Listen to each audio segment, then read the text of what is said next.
Hey, how's it going, everyone? My name is Derek Afasi. I'm the owner of Afasi Financial Group and RetireSharp.com.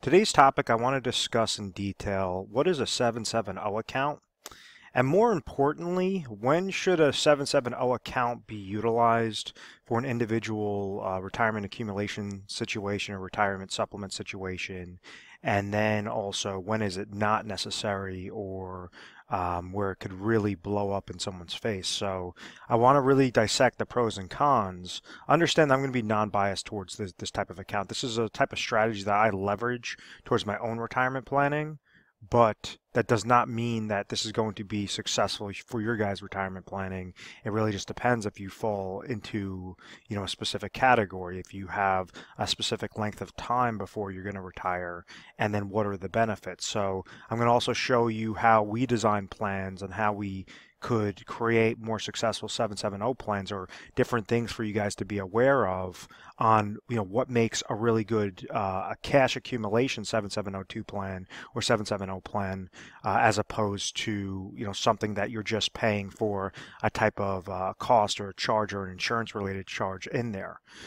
So when viewing this, please have an open mind. Sometimes these things work really well.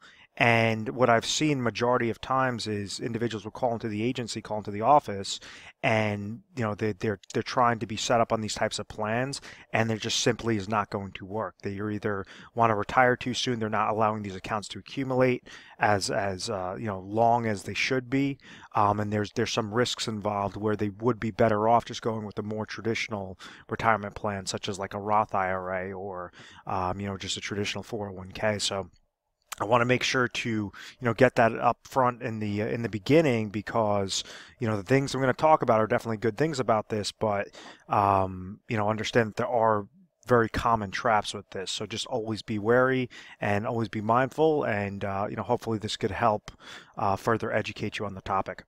So this is just a type of marketing name first and foremost. 770 account or 770 account. What it's basing it off of is you have a lot of insurance agents that what they're doing is they're honing in on Internal Revenue Code 7702 regarding the different tax benefits within a permanent life insurance policy. And when structured the proper way, which is really important to understand because you have to structure it the proper way, there's a way that you could leverage max cash value within that plan.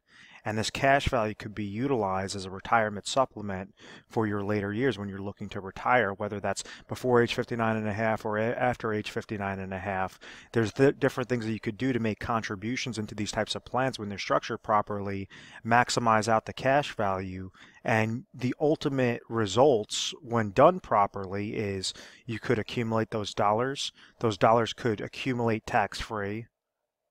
You could pull those monies out tax-free, so you could receive tax-free income. And then the third level of importance will also be a tax-free death benefit. So these are the benefits of this type of plan. And I'm going to show you exactly what I mean by like how a traditional permanent life insurance policy works, then what typical advisors do or typical agents do to max fund a cash value plan, and then what we do differently in our office to try to make sure that we're squeezing out even more leverage, and why we've been very successful on a national basis of offering these types of plans only when the situation works for that individual. So typically whenever somebody's looking to utilize dollars to save for retirement, they're known as in their accumulation phase. They're trying to accumulate their dollars as much as possible. If they went and someone took $1,000 a month and was throwing it underneath their mattress, and they're doing that, they're placing away $12,000 a year for 10 years, they understand when they look underneath their mattress they'll have $120,000 that's sitting there. So that's a type of savings component. Well, rather than just randomly throwing dollars on your mattress or throwing into your savings account, what you lose to is something known as inflationary risk and purchasing power risk, and different things that is essentially an invisible negative or invisible pressure that's going against those types of savings accounts. So rather than just say, okay, I'm just going to hoard my dollars, never receive a gain, an additional gain on those monies, never receive a loss on those monies. I just want to be able to touch it and feel it and, never have any sorts of increases. That could end up hurting that person later on. So this is where when someone's in their accumulation phase, they like to place their dollars into something and also get a rate of return linked to that type of account. So you think about this, and it's in the form of a bucket. When someone's trying to set up like a retirement account or an accumulation related account, they want to put contributions into a type of bucket, and then they want to also make sure that they have a rate of return associated with that bucket, so that it allows the combination of what they're placing in there and the rate of return to beat out that power of inflation, to get a good growth on that account, on that bucket, and then ultimately be able to have a nice large bucket by the time they retire, so that they could take out more and more and more dollars and not have that fear of outliving their monies.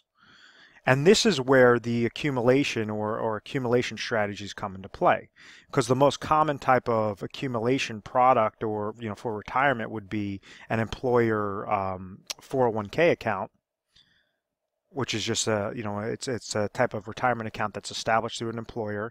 And what they're saying is, if you're working for a company, you could go and take a percentage of your salary, place it into a type of bucket like a 401k. Your contributions will grow this bucket, and then depending upon what your rate of return is that's tied to this bucket will also increase this bucket. And this rate of return is very important, because when you're picking 401k options, what determines this rate of return side? And that has to do with your different funding options that you could choose. So these are your different mutual funds, stocks, bonds, ETFs, whatever your array of options are available. As long as these come back positive and you added dollars into that account, well, then your 401k is going to be larger than it was the previous day or the previous year. So why is that important when we're looking at a 770 account, and what are the mistakes or what are the flaws with traditional retirement plans? And then how can a 770 account or 770 account really be beneficial for that individual situation? So just after years of reviewing financial publications and different strategies and stuff, what we did, we figured out that with an accumulation stage, in order for an accumulation stage to be really successful, they have to really focus in on 4 main quadrants. And some advisors use this as the acronym of time. The first one stands for taxes. So if you go and you have your monies that are invested into an account, like a type of retirement account, does it make more sense for those monies to grow tax-free and pull those monies out tax-free, or to grow tax-deferred and be fully taxable in the back end? Because when we're looking at traditional 401k, I'm just going to use 401k account as this example, what happens is that's known as a pre-tax qualified retirement account. So just like the bucket, any contributions that are being placed into this bucket are getting a tax deduction, meaning that if somebody makes $100,000 in a given year, let's say they threw $5,000 into their 401k account for that year, and everything else being equal, their adjusted gross income at that year, at the end of that year, would be $95,000. They were pre-tax, they got that tax deduction up front, and therefore that $5,000 that's being placed in there on the contribution side, and whenever that rate of return comes back positive or negative, whatever that rate of return is that grows this bucket, that's going to grow tax deferred. And then when it comes time to retire, when they're in their 60s and they want to pull this money out, that's going to be fully taxable. So the government isn't just being nice and saying, okay, put your dollars into a 401k plan, get this tax deduction, everything's going to be rainbows and butterflies, you're going to have all this good growth, and we're never going to get a dollar back. There's an incentive to obviously get your tax deduction now, but their bottom line is to essentially fully tax you on those monies every time you take monies out of that account later on. So with a 770 account, what happens with those sorts of monies is you place them into those accounts when it's funded correctly. The cash value could grow tax-free. Whatever's netted over from the contribution side grows tax-free, and therefore the rate of return also that's placed in there grows tax-free. So then when it comes time and you're pulling it out properly when you want to retire, those are going to be 100% tax-free. It sounds great, but understand that the contribution is really the trick with this entire account. The contribution, and then also making sure that you're having a favorable contract with favorable rates of return to make sure that you could have double compound interest working into that account. But when it comes on a taxation standpoint, do you want something that's fully taxable or something that's going to be tax-free later on? And it really just depends upon what the tax environment is at that time. So when we look at a chart of the top marginal federal tax rate, and this obviously stops at 2013, so it has to be updated further. You can just do a Google search on this. What it shows us is how high taxes used to be and where our tax rates right now. Well, if you're a couple years out from retirement, well, that might not be as big of a deal as if you're over 10 years out from retirement, 10 to 20 years out from retirement. And if those increase and you're in a high marginal tax bracket, that could be, detrimental to your position. That could be detrimental to the amount of income that you're receiving later on, from your types of retirement accounts. Case in point is, let's say if you pulled out $100,000 and it's from a fully taxable bucket in retirement, and let's say you're in a hypothetical 30% tax bracket, well, you're going to be able to walk away with $70,000 of income because $30,000 had to go with taxes. It was fully taxable, the amount of monies, as opposed to a bucket that's going to be completely tax-free, or a retirement account that's going to be completely tax-free. If, let's say, you're pulling out $80,000 that's tax-free, well, you're going to be able to walk away with $80,000, even though it seems like less dollars. Because that taxation standpoint, how can you be most tax efficient during your accumulation strategy, meaning the dollars that are going in are the dollars that are growing, and then when you're ready to pull those monies out, how do you utilize that most efficiently, most effectively on a type of accumulation and eventual distribution phase? The second aspect stands for I, which goes towards inflationary protection. So this is why it's important, and why individuals tend to place their dollars in something that's linked to the stock market, is because they don't want to lose to inflationary risk or purchasing power risk. The way you could think of this is like a gallon of gas, 20 years ago was a lot cheaper than today. A house, a car, all these different things. You have different expenses that might be fixed, but majority of expenses are going to increase with the purchasing power risk and increase with inflation. And that's why, rather than just set aside a fixed dollar amount, hoping that fixed dollar amount will just keep compounding or just keep accumulating, you want to make sure that you're effectively accumulating your dollars, you're contributing it into something, and making sure that that rate of return is at least beating out what the pace of inflation is. And the pace of inflation, rule of thumb, increases by about 2 to 4% in a given year. Some years you might not have any inflationary increase. You might have 4% the next year. So on average, rule of thumb is about 2 to 4%.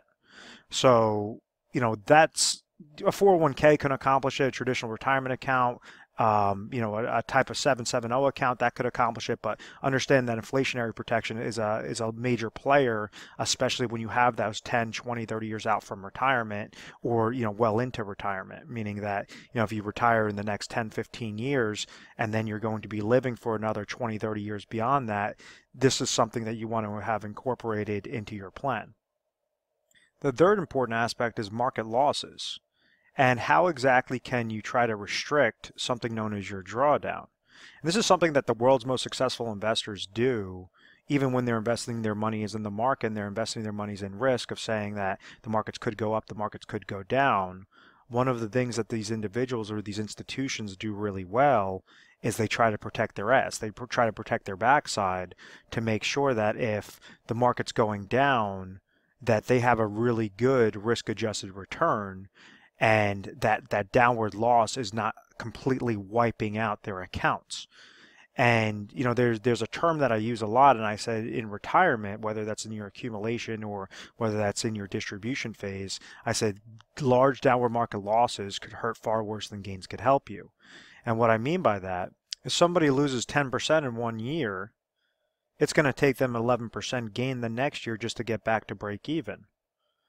If somebody loses, as an example, 50% in 1 year, it's going to take them 100% gain just to get back to break even. So these are the large losses that I'm talking about. Is basically you're going to need that much more of a gain if you experience a large loss. And like if you had $100,000 that's currently sitting in your 401k account, and let's say your account dropped 50% the first year, and then it increased 50% the second year, well, on paper, your average rate of return, a minus 50 and a plus 50, your average rate of return is going to be 0%. In reality, your account would still be sitting at only $75,000. You'd have a real loss of minus 25% or minus $25,000. So you're going to need a full 100% gain just to get back to that, $100,000 mark, just to get back to break even.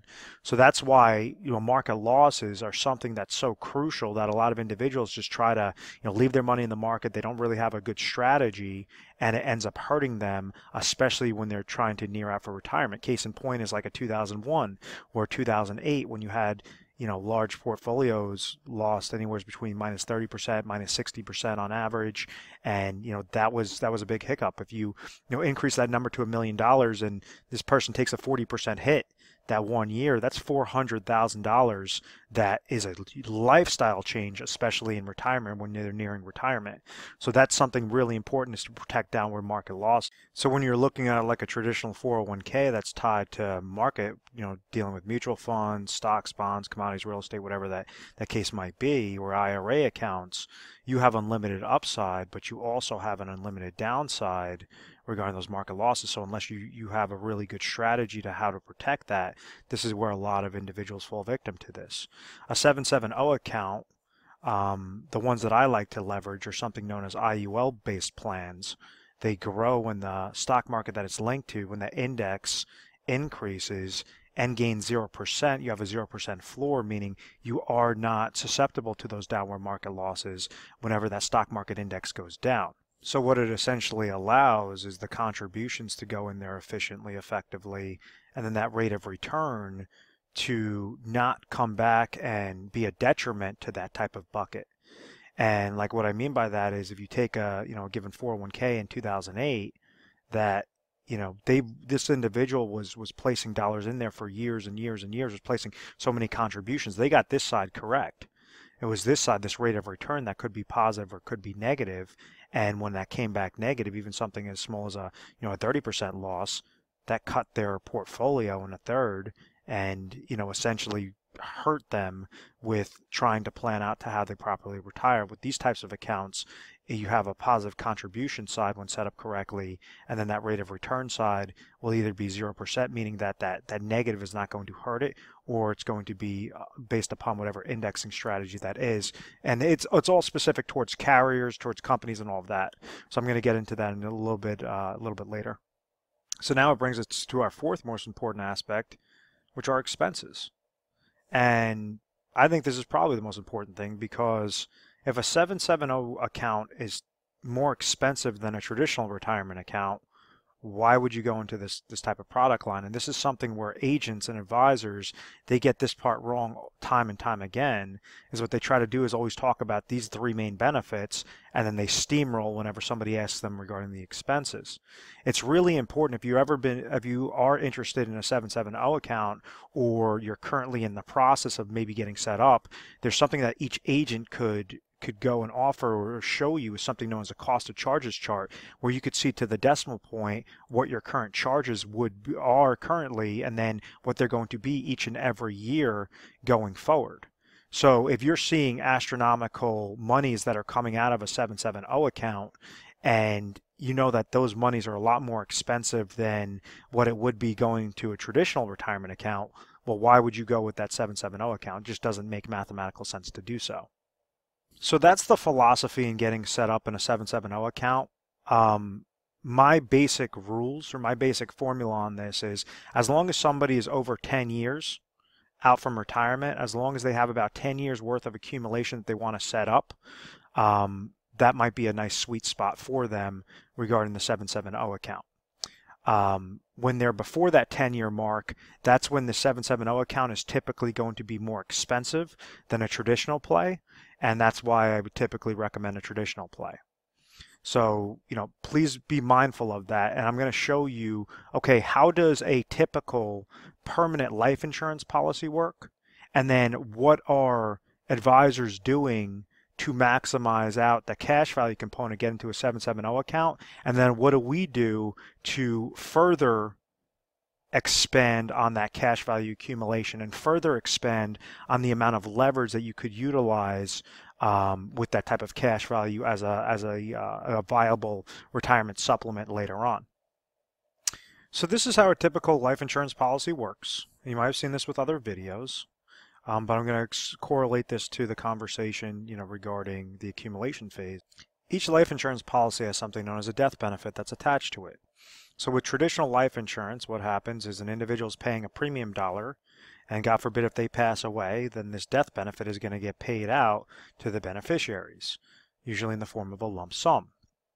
So if someone's putting in $1,000 into a plan and they have a $500,000 death benefit, this person makes one payment and then passes away, well, $500,000 now has to come off the life insurance company's books and get paid out to the beneficiary. So that's a large loss for the life insurance company.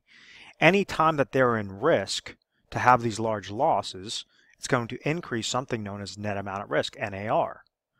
So, and case in point is like this is showing the dollars go into the plan. Majority of the red section is known as the cost of insurance and other expenses. That has to get paid first to basically correlate to the death benefit to the net amount at risk, and whatever's left over is going to go into a type of savings account known as cash value. So this cash value is all the good things that I spoke about, in this video of saying, okay, you could have tax-free monies, you could have inflationary protection, no downward market losses, expenses, all these different things. Well, unfortunately, this is how majority of individuals or majority of agents, or should I say life insurance agents, set up plans. Because they understand that the larger this death benefit is, the higher the cost of insurance is, and the higher that their commission is going to be. And therefore, the cash value, yes, it is still growing with those different components, but it's not going to be favorable when you're comparing it on a retirement supplement standpoint. When you're comparing the apples to apples with like a 401k or a Roth account, that's not even going to compare with being a viable option. So you have other agents that they say, okay, well, we're going to set up a cash value maximization plan for our clients. And what they do is they'll have that same dollar that goes in there, but instead of a $500,000 death benefit, they're going to reduce this down to a $100,000 death benefit. They're going to reduce this down to what the legal limits allow with the Internal Revenue Code 7702, 72E, and 101A that says that they could grow this money, this cash value, tax-free. They could pull this money out tax-free, and they could also leave a tax-free death benefit. When someone's looking to utilize a 770 account, the cash value is going to be the most important thing, and the death benefit is going to be the least important aspect. You're not trying to get put into this plan for a death benefit play. Death benefit should be the absolute least of your concerns. Yes, you have a death benefit that's sitting there. Yes, it's beneficial, but you should try to beat the hell out of this death benefit as much as possible because you want to try to hone in on this cash value as large as possible. So with the death benefit being reduced down to $100,000, what do we notice? Well, the cost of insurance and other expenses also were reduced by, about a fifth of the price of what it was with the $500,000 death benefit. And therefore, this $100,000 has less dollars go to the cost of insurance and expenses because the risk is less to the insurance company, and therefore more money is being netted as a contribution into that cash value. So all that happened was there was focus on that net amount at risk. So whenever we set up plans, and I say, okay, well, other agents, they'll go and they'll try to set up these types of plans, and they'll just figure out this death benefit side, tweak down the death benefit and call it a day. And you're still leaving a large portion towards cost of insurance and other expenses. So what we did was we really figured out, what is this net amount at risk? What is the actual risk to the insurance company? And how can we cherry pick specific carriers and specific strategies to further reduce this net amount at risk and further increase the amount of cash value that's growing within that plan while still staying in compliance with these internal revenue codes? Because be mindful that the reason why you can't drop down this death benefit to like $1 and put $1,000 in there is because this would be known as a modified endowment contract, and therefore you're going to lose out on all those tax benefits that I mentioned previously. So if you have too small of a death benefit and too large of a cash value, well then it's known as a modified endowment contract, and it works like a type of non-qualified retirement plan. So it's very important to strip down this death benefit to bare bones legal limits, and then also make sure that this cash value is correlating with it as well. So when we set up our plans, we want it looking something like this, where you're still putting in that $1,000, that's fine. The death benefit is still sitting at the lowest that it can be, but we have a different cost of insurance and other expenses that are associated with our plans. what exactly did we do? Well, we honed in on a lower net amount at risk. With cash value plans, it's really important to make sure that this death benefit and this cash value are as close to each other as possible. This is known as the cash value corridor. So as cash value is increasing, we want death benefit to increase with it.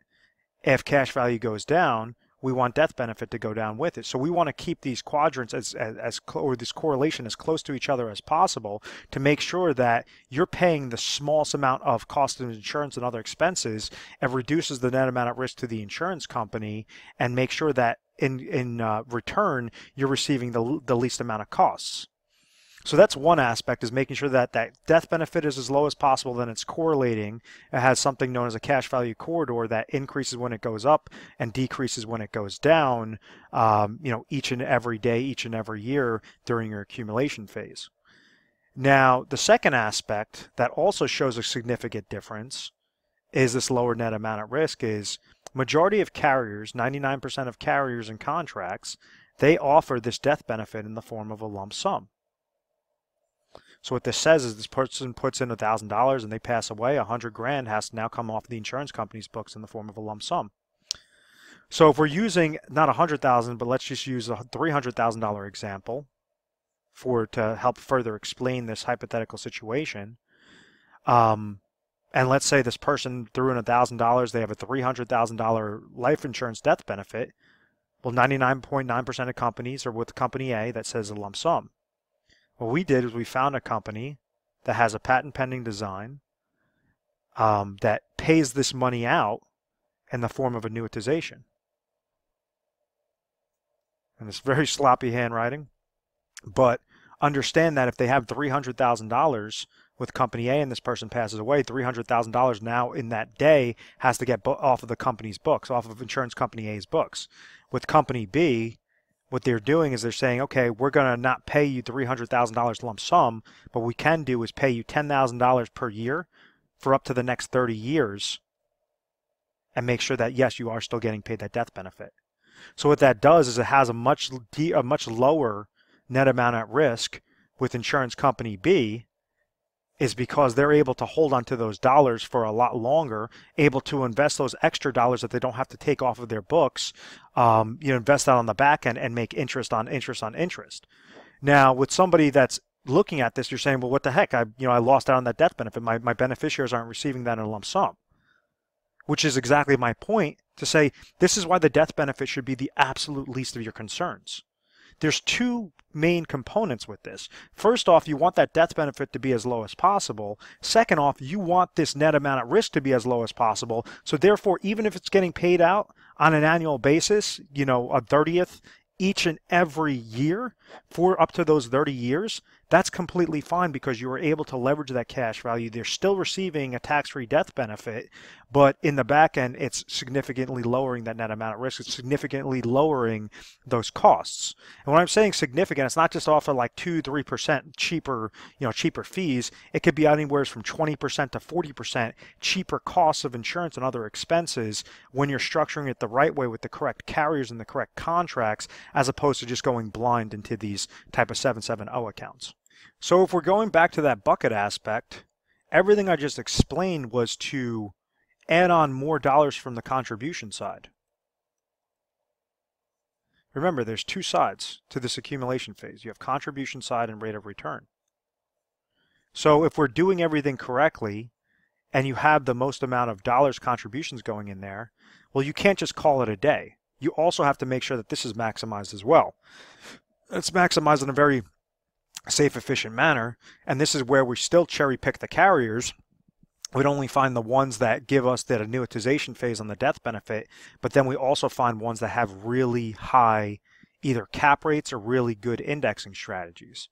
One in particular that we like to deal with, it actually has an uncapped index and a 0% floor. So if you go into that index and let's say the index gains 15% that year, you're going to have a plus 15% into your cash value on top of the contributions that you're placing in there.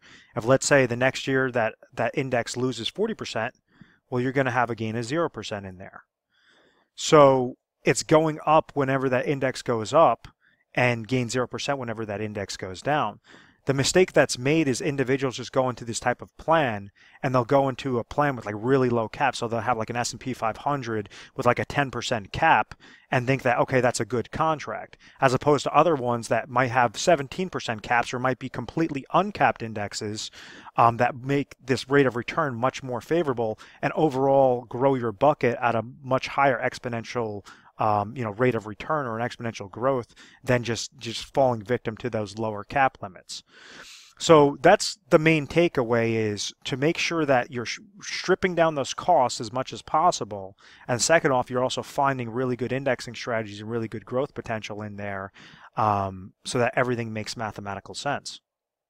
But once again, we want to make sure that we're checking the acronym of time whenever we're looking at a retirement situation.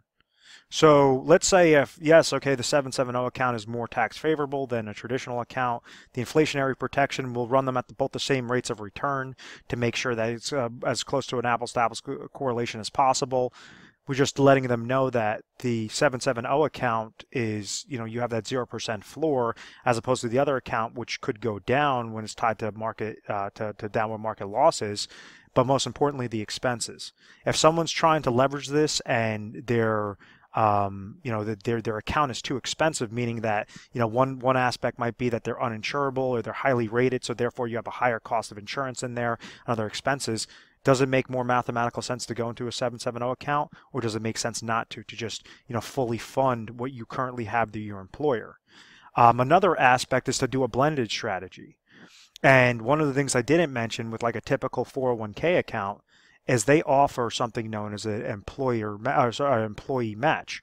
So what that means is if someone's making $100,000 and maybe they might be offered like a 3% match on their 401k account.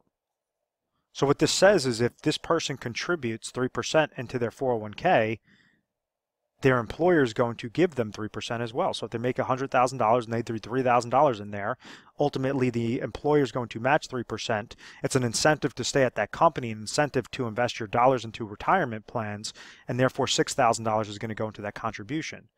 If you're offered a match, you should not completely walk away from that 401k. You should limit it down. So you should say, okay, if I'm looking to put 10% of my money away for retirement, and I understand the good things mathematically, it comes back really well with the 770 account. Maybe I'll reduce my contributions to my 401k to 3% to at least get that matching money. And then the other 7% is going to go into, a 770 account, only if that 770 account comes back most favorable. So like if you're only like 5 to 10 years out from retirement, the 770 account, rule of thumb, might not make the most sense for you. If you're going, over 10 years, 10, 15, 20 years out from retirement, typically that's where you have a lot of really good compound growth potential in there. It allows us to strip away those costs as much as possible. And we show you to the decimal point where your expenses would be in this, where your expenses would be with your 401k account we do, or your employer sponsor plan or an IRA account, whatever that case might be. And we'll compare all across the board to make sure that all the math adds up. What we also do different is we have a calculator known as a Retire Sharp planning system where we get to, depend upon the area that you're calling in from, depend upon your situation, your age, all of that, we get to receive back over 1,200 plus results. What are the top 3 results for your situation? What is the number 1 recommendation that we would make? And then we take that number 1 recommendation and we show you on a scientific basis how much should you place into this type of plan, or whether you should not place anything into this plan and maybe go into other avenues, that's going to be most effective, most efficient. If you're in the accumulation stage, well, there's specific strategies to leverage in an accumulation phase to be most efficient. If you're nearing that road from retirement, well, then there's something known as a preservation and distribution phase that you want to make sure that you're not commingling a preservation and distribution phase with an accumulation phase. Each one serves their own purpose. Each one has a specific set of rules to make sure that they're more efficient than the other. So, depend upon what your situation is. That's exactly what we're going to try to educate you on and make it very specific. But this could be leveraged really well. I do it for my own monies based upon my age, based upon the amount of dollars I'm placing in there. Some people watching this video say, what about Roth IRA? Roth IRAs are good, or Roth 401ks are really, really good. The problem is if you phase out of a Roth IRA, if you make too much money, you cannot contribute into a Roth IRA. It's known as a phase-out provision. So you could be adding dollars into a Roth IRA, add dollars into a Roth IRA for a couple of years. All of a sudden, you have those aspirations. You're making more money. It puts you over that limit. Both you and your spouse go over that limit. Well, now you can't contribute any more dollars into a Roth IRA. So that's where that hiccup kind of comes into play.